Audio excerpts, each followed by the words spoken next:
بسم الله الرحمن الرحيم.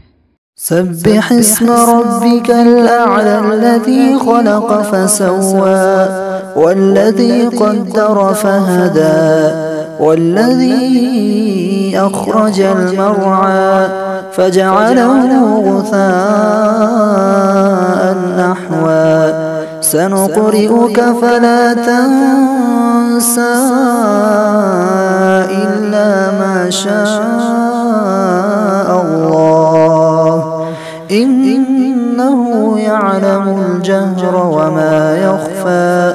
ونيسرك لليسرى فذكر إن نفعت الذكرى سيذكر من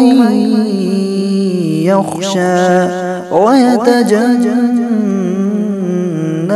الأشقى الذي يصلى النار الكبرى ثم لا يموت فيها ولا يحيا قد أفلح من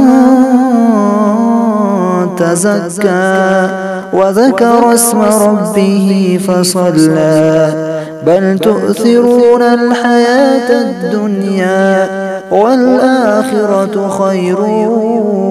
وأبقى إن هذا لفي الصحف الأولى صحف إبراهيم وموسى.